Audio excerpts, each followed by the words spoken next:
अब इस काल को नहीं आने देते किसी रूप में, उस घर में झांक भी नहीं सकता काल। तो दाता ने इसलिए छोड़ा था कि वो अपना कर लेगा काम।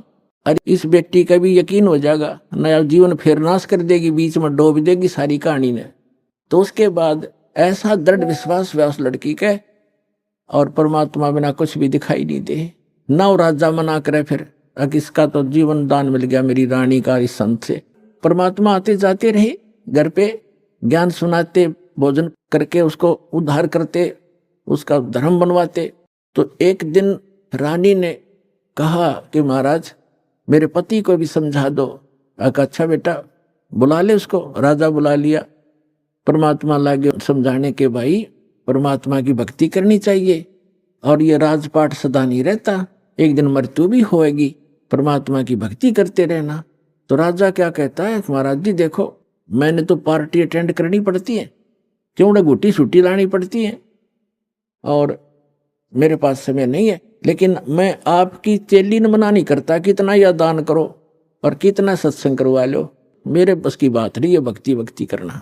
परमात्मा ने समझा, देखो राज भी करो भक्ति भी करो, भक्ति में क्या लगता है, आप पार्टियों में जाते हो शराब मत पियो, वैसे तो साधु संत हो जाएंगे, पार्टी सुहावे को नहीं आपने, फिर भी किसी कारणवश जाना पड़ जाता है तो वहाँ काजू खाओ, किशमिश खा लो, भाई बादाम खा लो और सेब संतरे खा लो, ये शराब अड़ंगा क्यों पियो। तो बहुत समझाया, अग्नि महाराज जी मेरे बस की बात नहीं, फिर देखूंगा। कुछ दिन के बाद परमात्मा ने फिर प्रार्थना करी, बार बार रह रहकर समझाया, मान्या नहीं। लास्ट में ये कह दिया कि महाराज जी देख मुझे ना कहा करो आप, और आपकी चेली ने मैं मना नहीं करता, तो सारे खजाने लुटा दे, और मैं कति बाधक नहीं बनता इसके बीच, मेरे बस की बात नहीं। तो परमात्मा कहते, कबीर पिछले पाप से हरि चर्चा ना सुहावे, और कह ऊँगा कह उठ चले ना और बात चलावे। तुलसी पिछले पाप ते हरि चर्चा ना भावे, जैसे जबर के बेग ते भाई भूख पैदा हो जा। तो जिसके पाप गणे बढ़ जाते हैं उन्हें राम नाम की मनुखा दाख भी कड़वी लगती है, जैसे जबरग्रस्त प्राणी को, रोगी को मनुखा दाख सेब संतरे रोटी भी कड़वी लगती है, वो मीठी वस्तु भी उसको कड़वी महसूस होती है। बुखार ने उसके शरीर की व्यवस्था इतनी बिगाड़ दी।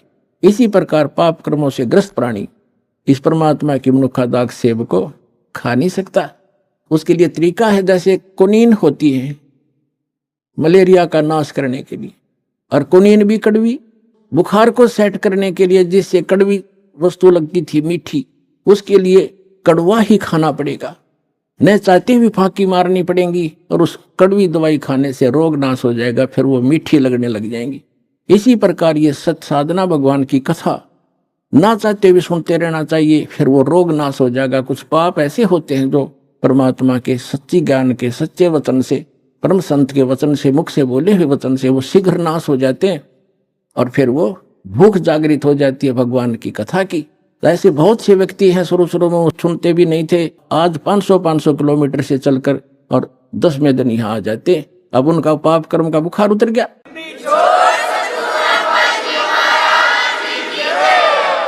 अब परमात्मा ने कहा था कि बेटी आज तू 40 वर्ष की थी जब तेरी डेथ होनी थी। उसने कहा जी हाँ बिल्कुल ठीक 40 वर्ष की थी जिस दिन मेरे को सर्प टसा, और अब मैं चाहूंगा जब मरेगी तू, काल नहीं मार सकता तुझे। अब वो रानी होगी 80-82 वर्ष की। वो 1-2 बार उसने खुद भी कहा महाराज अब मुझे तो भेज दो सतलोक,